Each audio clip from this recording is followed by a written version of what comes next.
You're listening to DTFHN for July 2nd, 2026. I'm your open sourcer guy host, Jack Haxman. We are your daily tech feed for Hacker News, a website where people who build things argue about who really owns them. Today's a day for asking who holds the keys and whether you ever got a copy. Let's get into it. One of the top comments on this thread nails the real fear in about 2 sentences. If some wayward algorithm decides it doesn't like you, it won't just nuke your app. It'll probably nuke your 20-year-old Gmail, your Google Drive, your photos, everything.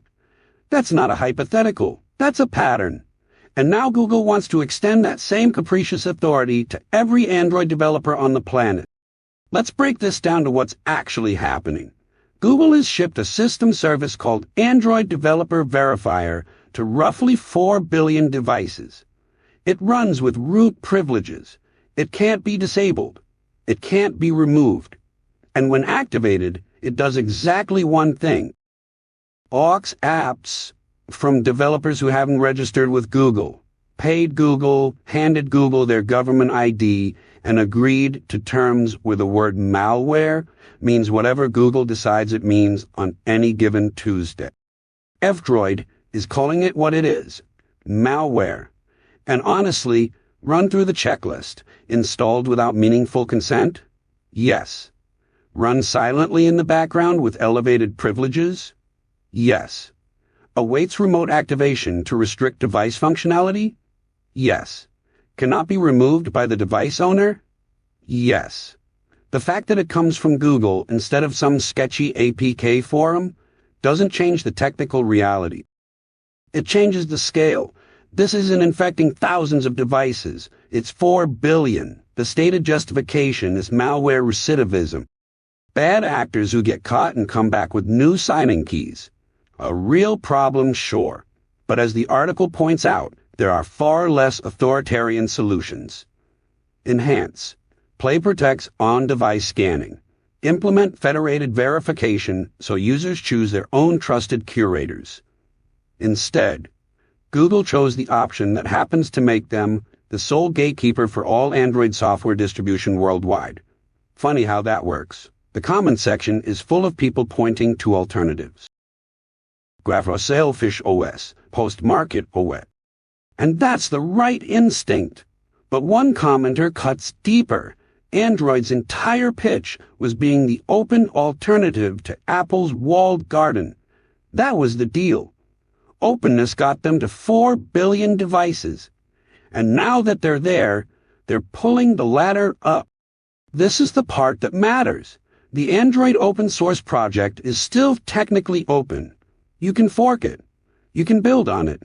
But when the dominant distribution channel requires central registration with a single corporation that reserves the right to define what software is acceptable, the openness of the source code becomes a technicality. The control point moved. It's not in the code anymore. It's in the distribution layer, and Google just locked it. The phone is either yours or it isn't.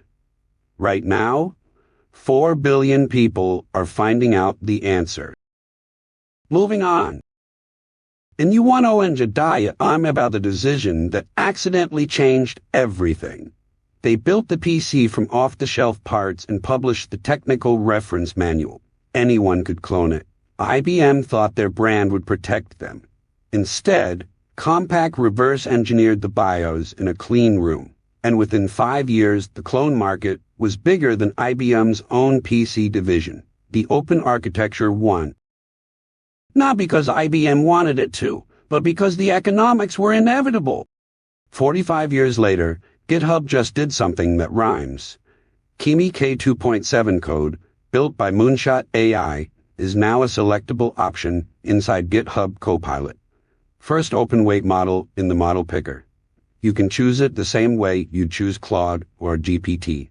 Same interface, same integration, same workflows. But the weights are open. The engineering here deserves attention. K2.7 is a mixture of experts architecture. The model activates only the parameters it needs for a given token, which is how you get frontier-class code generation at input pricing around 95 cents per million tokens, with cache hits at 19 cents. That puts it roughly at GPT 5.4 mini pricing, while competing on quality with models that cost 5 to 10 times more. One commenter ran it for an hour and called the results promising. Another pointed out that people have been asking for exactly that. A way to use Chinese-developed open models through a trusted Western provider, with Azure's compliance and data governance underneath. This is the pattern that matters. GitHub isn't just adding another proprietary model to a dropdown. They are validating that open-weight models belong in production tool chains, side by side with closed competitors, on equal footing in the interface. The model picker doesn't say experimental or community. It just says Kimi K2.7 Code, right there next to Sonnet and GPT. And the pricing pressure this creates is real. When an open-weight model can match proprietary performance at a fraction of the cost, every closed model has to justify its markup. That justification gets harder every quarter. One commenter captured something worth noting. They've lost interest in cloud AI products entirely, frustrated by price hikes and disappearing features. That's the tax closed systems charge. The antidote is exactly this. Open weights, multiple hosts, no single point of failure for your workflow. The weights are published, Azure runs the inference, GitHub handles the integration, and 1,000 teams who couldn't justify Opus tier pricing for every autocomplete just got a real alternative. This is how open models enter the mainstream. Not through ideology, but through the model picker. But what happens when open models get so good they start proving mathematical theorems? Story 3, the fall of the Theorem Economy.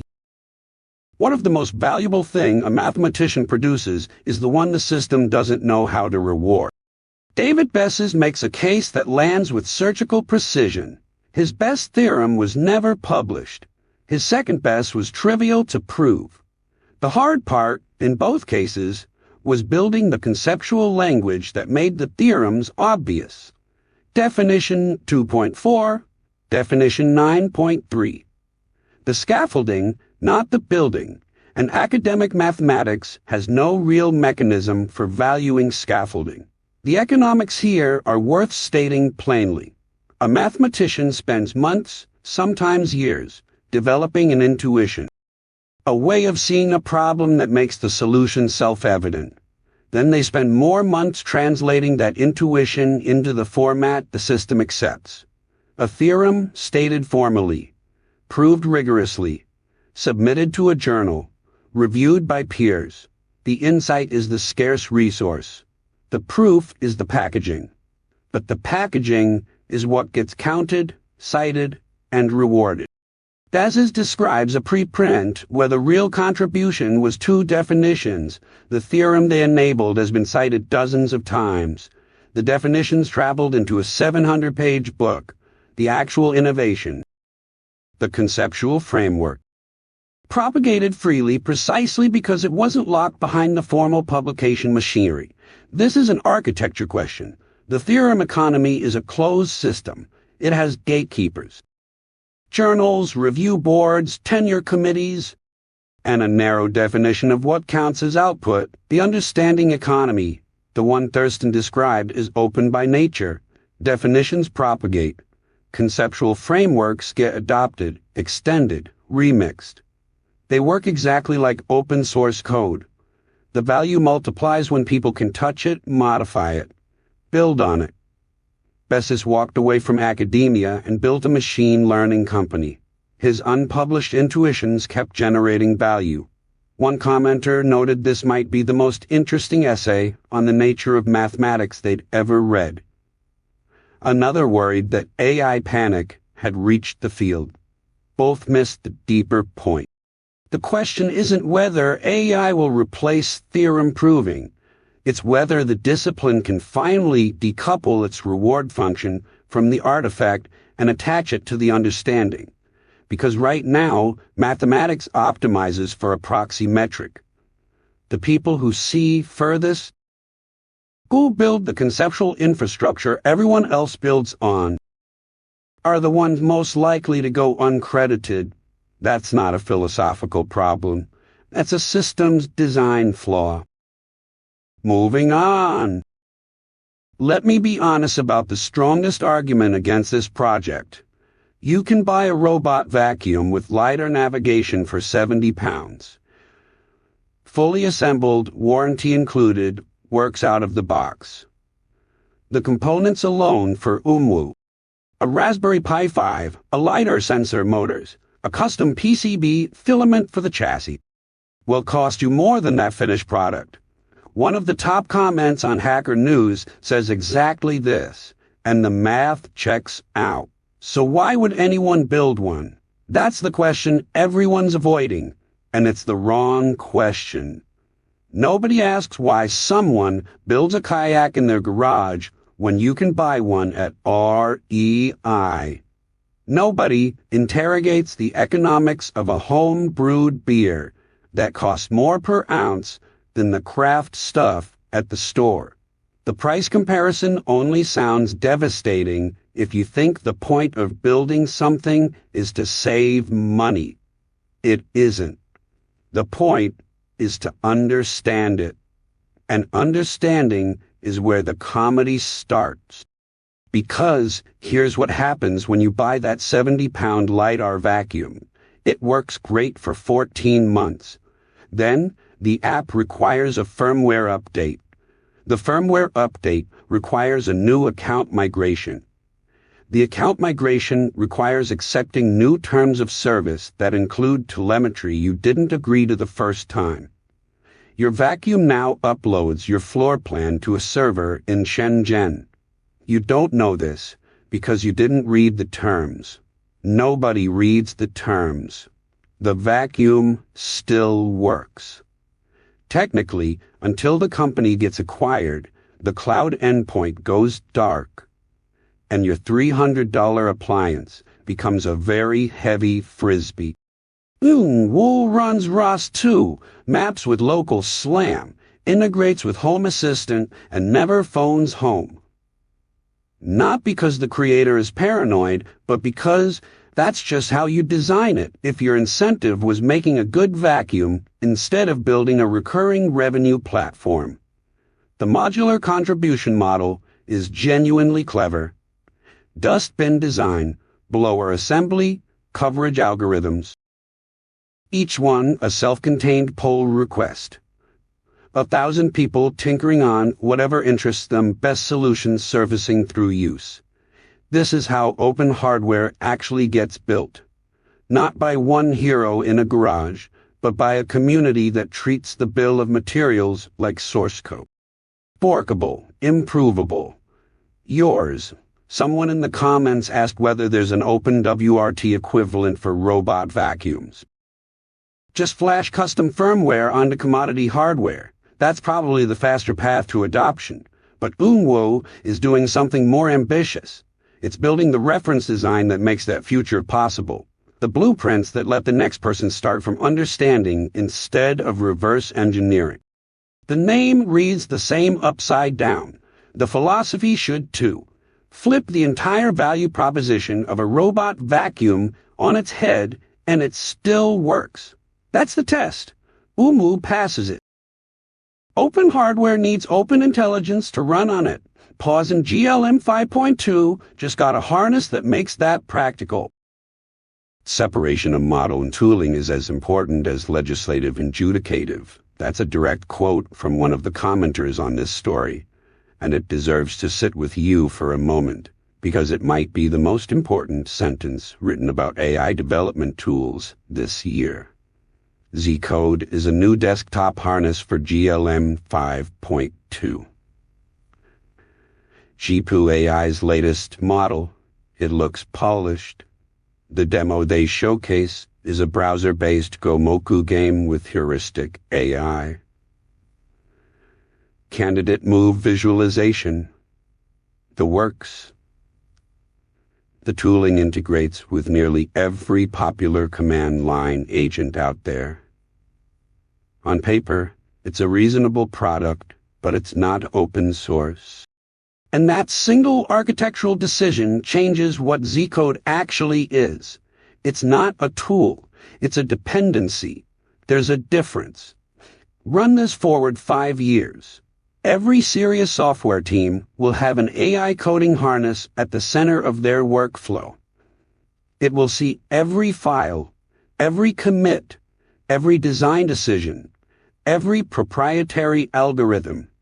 It will be more intimate with your code base than any employee. Now ask yourself, do you want that layer to be a black box controlled by a company whose incentive structure you cannot audit?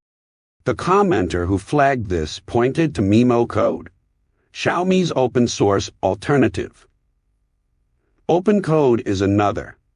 Claude Code's protocol is documented.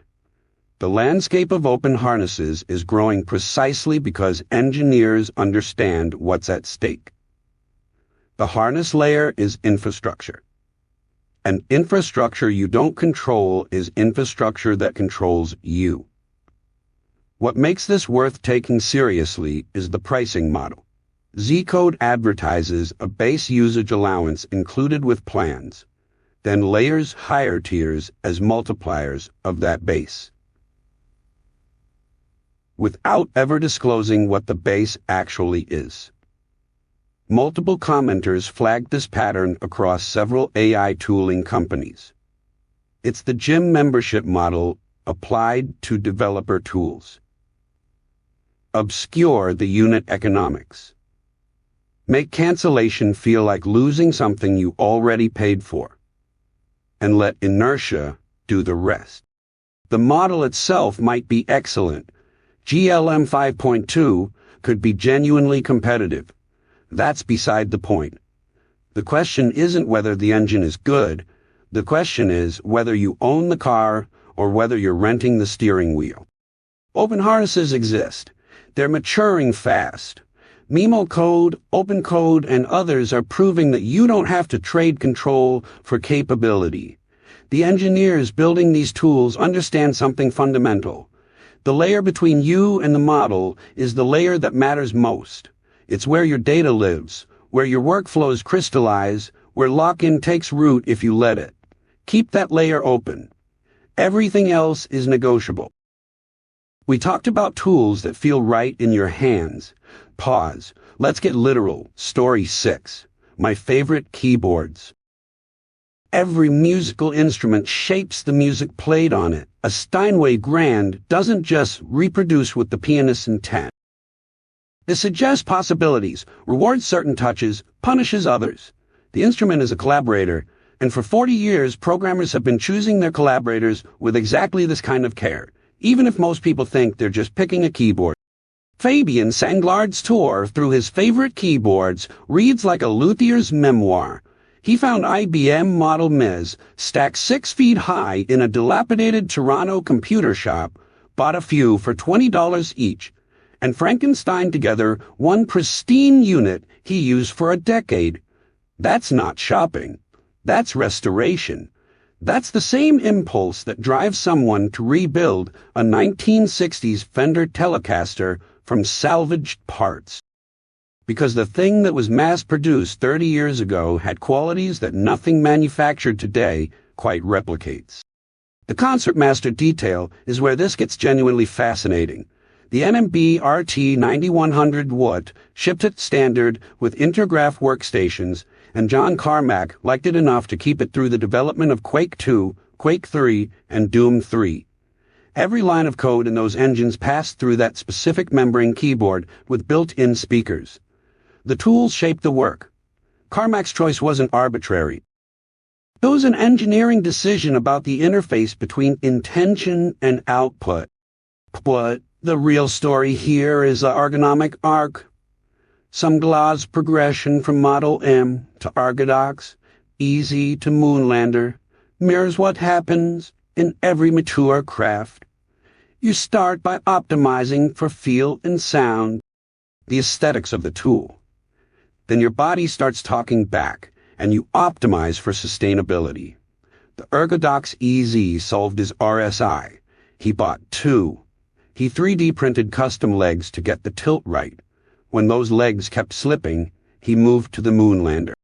What's beautiful about this ecosystem is that it's almost entirely open. The Ergodox is open source hardware. QMK firmware lets you reprogram every key. The community shares layouts, prints custom cases, designs new switch mounts. Compare that to a laptop keyboard engineered in a sealed facility in Cupertino, where the travel distance is a trade secret, and the butterfly mechanism fails if a grain of sand looks at it wrong. The comments underscore this. People running dactyl menu forms, custom layouts, ortholiner splits, each one a personal instrument tuned to a specific pair of hands. 1,000 small decisions made by the person who actually has to type. The tools we touch most should be the tools we control most. Keyboards got this right. So what happens when you apply that same obsessive optimization, not to hardware, but to how AI models remember things? I've spent enough cycles moving tensors around to know the dirty secret of retrieval engineering. The math is beautiful. The storage bill is not.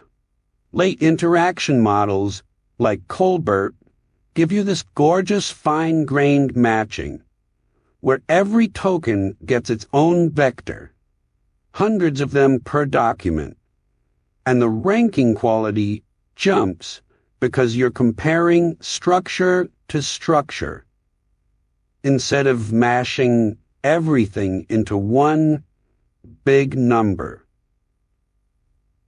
But then you multiply that by 2.5 billion documents, and someone has to explain the object storage invoice to accounting. Mixbread just published their solution, and it's one of those ideas that makes you wonder why it took this long. The insight is simple. Documents sit in storage for months or years. Queries happen once and disappear.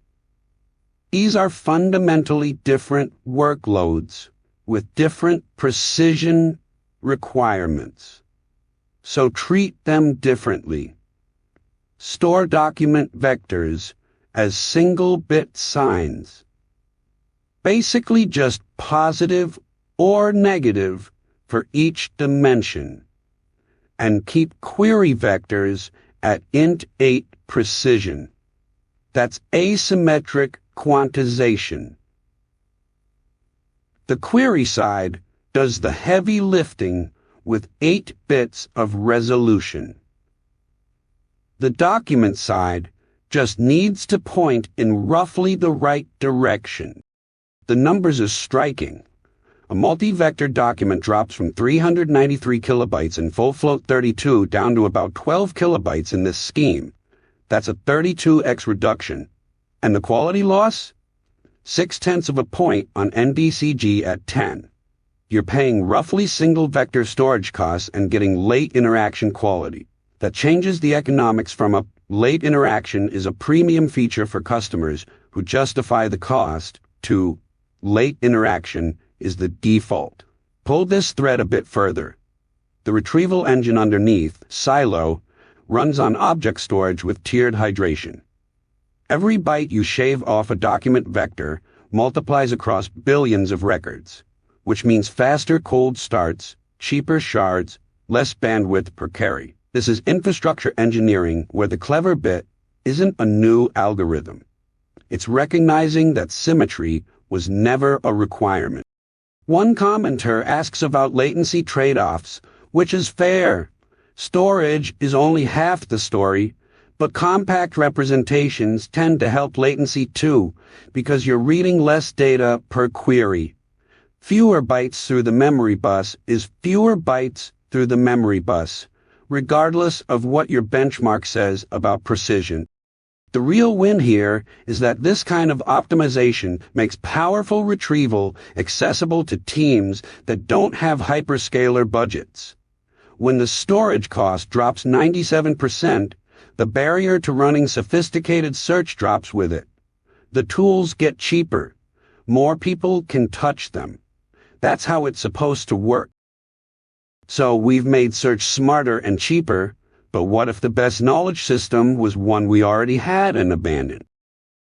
The architecture of a web forum is almost insultingly simple. A database table, rows of text, timestamps, user IDs, maybe a table for threads, a table for posts, a join between them. You could sketch the entire schema on a napkin in 30 seconds. And that simplicity is precisely the point. Ari Lowell-Tone Esking bribed the first web forum software in June of 1994. He apologized for it, said he threw it together in a few days. But pull that thread forward 30 years, and you find something remarkable. The fundamental data model never really changed. PHP, BBV, Bulletin, Discourse, they all store the same thing. Sequential human utterances, organized by topic, readable by anyone.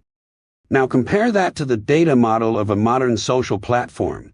You've got follower graphs, engagement scores, algorithmic ranking, attention prediction, ad auction mechanics, content moderation pipelines trained on proprietary datasets. The complexity didn't grow because the problem got harder. The complexity grew because the business model changed. Forums serve conversation. Platforms serve engagement metrics. Those are different engineering problems with different architectures, and the architecture tells you everything about who the system serves. One of the commenters on this piece nails it. After years on Reddit and Hacker News with tree-structured threading, they still prefer the old sequential post format, and there's a real technical insight buried in that preference. Tree structures optimize for finding the best reply. Sequential structures optimize for following a conversation. The data structure shapes the community behavior. Always has. The beautiful thing is that forum software never actually went away. It's open source. It runs on commodity hardware. You can deploy Discourse on a $5 VPS. The barrier isn't technical, and it never was. The barrier is that centralized platforms captured the network effects by making it free to join and expensive to leave. Classic lock-in pattern dressed up as convenience. But the forums are still there. The code is still free. The schema still fits on a napkin. And the communities that stuck with them. They kept something the platforms couldn't replicate, not because the technology was better, because the incentive structure was honest. Moving on. One commenter posted something worth examining at face value. Quote, "Today, I would not recommend anybody to go into graphics programming. They started in 2001 with the first GeForce cards and watched the field evolve for 25 years. Their argument deserves the strongest possible reading. The tooling is mature. The engines handle most of what studios need. The job market is narrow and specialized. Why would anyone voluntarily walk into a field where Unreal already solved 80% of the problem? Let me play that argument out to its logical end. If graphics programming is a solved problem, then every studio should be shipping identical-looking games. Every film should have converged on the same rendering pipeline. Every real-time application should look the same. They don't. The gap between what engines provide and what shipped products actually need is where graphics programmers live. And that gap is not shrinking. DemoFox's guide is interesting precisely because of how clearly it maps the territory. Modern rendering splits into two disciplines. CPU-side work means wrangling explicit AP is like Vulkan or DirectX 12. Managing memory, scheduling GPU work, loading assets. GPU-side work means the mathematics of light transport, physically based rendering, shadows, ambient occlusion. The guide's central advice is blunt and correct. Do not try to learn both simultaneously. Pick one. Use training wheels for the other. The resource chain matters here. Ray tracing in one weekend. Learn OpenGL's PBR section. Google's filament documentation. The full PBRT textbook, free online. Every single resource in this pipeline is openly available. No paywall, no institutional access required. A person with a laptop and an internet connection has the same curriculum as a graduate student at a research university. That is not a small thing. Another commenter built a frame, a WebGL framework that's been a gateway to 3D graphics for a decade. Someone else shared a 4-page linear algebra tutorial. The comment section is functioning as a distributed syllabus, each person adding the resource that unlocked their own understanding. The field is narrow, the math is dense, the iteration cycles are long. None of that makes it a bad bet. It makes it a field where the people who show up with working code on a public repository have an asymmetric advantage over people with credentials alone. DemoFox says as much.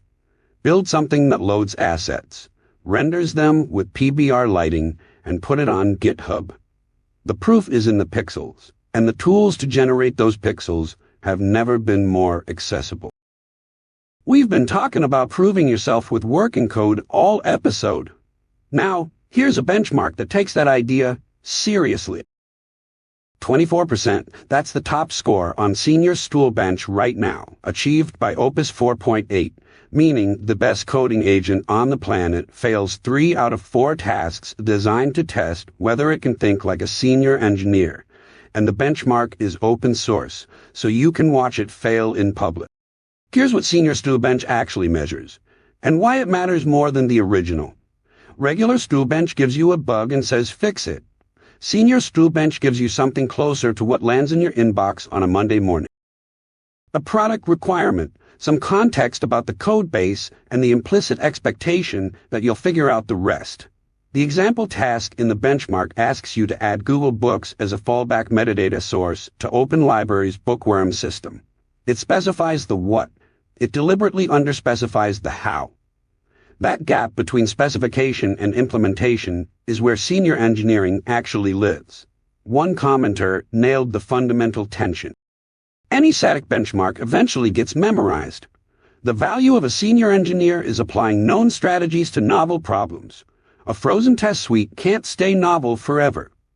That's true, and it's also why this benchmark being open source is the whole point. Fork it, extend it, add your own tasks. The benchmark isn't a finish line, it's a calibration tool. And calibration tools improve when 1,000 people contribute edge cases instead of one company guarding a leaderboard. Another commenter called the tasteful Solvos metric codified cargo colting. Fair pushback. But strip away the subjectivity and you're left with something real. Does the agent's patch make the codebase worse? Does it introduce abstractions nobody asked for? That's not taste. That's entropy management, and it's measurable if you're honest about it. The deeper comedy here is that we built a benchmark to test whether A, I can do senior engineering, and the benchmark itself is a senior engineering artifact.